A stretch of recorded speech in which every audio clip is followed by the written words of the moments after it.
ঘটনাই ঘটেছে। জানা যাচ্ছে একদল শিল্পী শিলিগুড়ি থেকে কলকাতা আসছিলেন এবং সেখানেই তাদের সঙ্গে এমন ঘটনা ঘটে।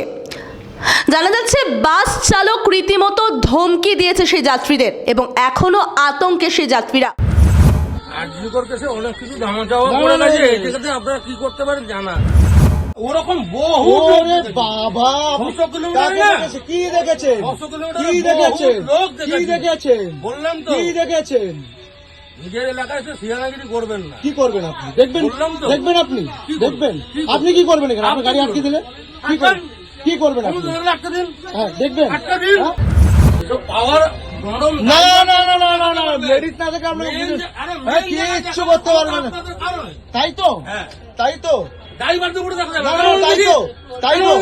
না না না না মানে আপনার কাছে দুজন মহিলা সেফটি থেকে 20 মিনিটের জ্যাম ইম্পর্টেন্ট। আপনি জানেন না না, এবং আপনি গভর্নমেন্টকে বলছেন, যে গভর্নমেন্ট আর্জি করে ওখানে কিচ্ছু করতে পারে না, আপনাকে কি করবে? ঠিক আছে, একটু মুখটা ভালো করে দেখিয়ে দিই। ঠিক আছে, তা বুঝবো, ভালো করে দেখুন। হ্যাঁ, শুনে নেব এক মিউজিশিয়ানের থেকে, যিনি সেই সময় সেই বাসে উপস্থিত ছিলেন, তার থেকে জেনে নেব ঠিক কি ঘটেছিল। আমরা একটা শ্যুট সেরে আর আমাদের নিজেদের কাজ সেরে আমরা ফিরছিলাম শিলিগুড়ি থেকে কলকাতার বাস এক্সপ্রেস লাইনে আমরা টিকিট কাটা ছিল। যথারীতি আমরা আমাদের কাছে ঠিক টাইম মতো আমরা ওখানে বাসে উঠি, শিলিগুড়ি থেকে ছাড়ে। তো 2:25 নাগাদ আমার কাছে মেসেজ আসে, যেটা হচ্ছে আমি পড়ে শোনাই, যে your bus will be arriving at our dropping point Barshat shortly। এই যে মেসেজটা আমার কাছে আছে, ন্যাচারালি আমরা যেমনভাবে প্রিপারেশান নেওয়া সেই প্রিপারেশান নিচ্ছিলাম। 2:25 তো হঠাৎ 4টে বা 3টে এরকম টাইমে হঠাৎ করে ড্রাইভার না যা থাকে আর কি বাসে অ্যাটেন্ডেন্ট, তারা এসে বললেন যে না, আপনাদেরকে বাসাতে নামানো হবে না, আপনাদেরকে মধ্যমগ্রাম চৌমাথায় নামানো হবে। এবার মধ্যমগ্রাম চৌমাথায় আমাদের সঙ্গে কিছু লেডিস ছিলেন, তো মধ্যমগ্রাম চৌমাথায় অত লাগেজ নিয়ে নামাটা আমাদের পক্ষে একটু অসুবিধা, মানে আবার ফিরে আসা, কোথায় যাওয়া, হট করে ব্যাপারটা ন্যাচারালি সেখানটা বচসা তৈরি হয়, স্বাভাবিক ব্যাপার, এটা হতেই পারে। তো তারা আমাদের কনভিন্স করার চেষ্টা করছে, না আপনাদের এইভাবেই হয়, এরকমভাবেই হয়, এরকমভাবে। এবার উইদাউট ইন্টিমেশনে আমার কাছে কোনো মেসেজও আসেনি যে আমাদেরকে নামানো হয় বা কিছু রুট। এবার ভোরবেলা অনেকটাই ভোর, মানে প্রায় রাত ভোর, তো ওরকম টাইমে আমরা বুঝে উঠতে পারছিলাম কী করবো। তো ন্যাচারালি আমরা গিয়ে অনেকবার রিকোয়েস্ট করি, তো তারা মানতে নারাজ, না কি তারাও বলছে যে না হবে না, এরকমভাবেই হয়, এইভাবেই হয়। তো নামার সময় আমরা তাদেরকে বলি যে এইভাবে তো হলে হবে না, কারণ এক্সপ্রেস লাইন যে টিকিটটা ফেয়ারটা অনেকটাই মানে একটা বিজনেস ক্লাস বাসে যা হওয়া উচিত, আপনারা সবাই জানেন হয়তো। তো আমরা সেই বাসে উঠি এই কারণে, কারণ আমরা মানে পুরোপুরি সুবিধাটা নেব বলে, ঠিক আছে। আমি হয়তো ট্রেনে গেলে এর থেকে অনেক কম টাকায় চলে যেতে পারতাম। তো আমরা প্রশ্নটা করি, সেইখানে বচসা শুরু হয়, হতেই পারে। আমরাও কিছু বলছি, ওনারাও কিছু বলছেন, তার ভিডিও করেছি আমরা এটাই জিজ্ঞেস করছি যে এটাই আপনাদের ব্যবস্থা, তাহলে আপনারা এটা পারবেন না করতে? তখন বলছে না, এটা এইভাবেই হয়। সবথেকে আশ্চর্য হলাম একটা বিষয়ে, যখন ভিডিওটা হচ্ছে তখন ড্রাইভার কনফিডেন্টলি বলছে, আমার নামটা নিন,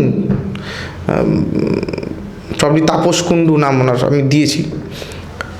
উনি জানেন ওনার কিছু মানে এটা কোনো আসে যায় না। উনি কথায় হট করে বললেন যে আরজিকর কাণ্ডে আপনারা কিছু করতে পারেননি, সব ভিডিও করে কিছু করতে পারবেন না।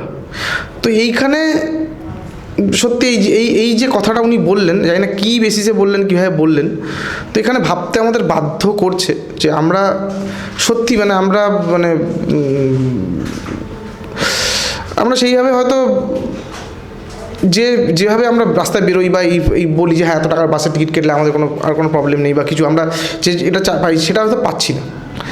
এরপরে ভাববো আমরা যে কী করবো না করবো, কারণ সত্যি এটা আনসেফ। এরকম হঠাৎ করে যদি এরকম মাঝ রাস্তায় নামিয়ে দেয় বা এরকম কিছু যদি মানে জোর যার মূল্য উত্তাগের মতো অবস্থা, তাহলে এটা খুবই চিন্তাভাবনার বিষয়।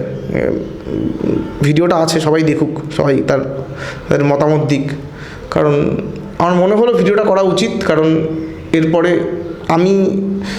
আমার সঙ্গে হয়েছে, এটা অন্য কারোর সঙ্গে হতে পারে, তো নেক্সট টাইম যাতে না হয়। এবং এই ধরনের কথাবার্তা গুলোর উপরে যদি কোনোভাবে তারা লাগাম টানতে পারেন, তাহলে খুব ভালো হয়, কারণ এগুলো এগুলো খুবই কি বলবো, এগুলো একদমই আনজাস্টিফাইড। আরজি করের অভয়াকাণ্ড এখনো বিচারাধীন। যে রাজ্যের মুখ্যমন্ত্রী, পুলিশ মন্ত্রী মহিলা, সেখানে আরজি কর নিয়েও কিন্তু চলছে হুমকি, চলছে বড় গলার উঁচু স্বর। এখানে কুলিং সংস্থা এক্সপ্রেস লাইনের মতো বাসের বাস ড্রাইভার যেখানে হুমকি দিচ্ছেন যে এত আরজি কর তো করে দেখলেন, শেষমেশ কি কিছু হলো? শেষমেশ তো কিছু করতে পারলেন না, আমাদের ব্যবস্থা এমনই হচ্ছে, এমনই চলবে। দেখে নিন আপনাদের নিজের চোখে সেই ভিডিও। এই ভিডিও বারবার বহু মানুষের কাছে ছড়িয়ে দিন এবং শেয়ার করুন প্রচুর পরিমাণে। এবং কি বলবেন এক্সপ্রেস লাইনের মালিকানাধীন সংস্থা, যেখানে এক্সপ্রেস লাইনের মতো বাস ড্রাইভার এমন কথা বলছেন যাত্রীদের সঙ্গে, যেখানে নিজেদের ভুল থাকা সত্ত্বেও, নিজেদের স্পট, নিজেদের যাত্রীদের নামাবার জায়গা পরিবর্তন করা সত্ত্বেও তারা উঁচু গলায় এমন কথা বলছে। আর কতদিন আমরা ব্যবস্থা চাই, আমরা সঠিক নীতি চাই। ক্যামেরা মীনাক্ষীর সঙ্গে আমি শ্রীপর্ণা।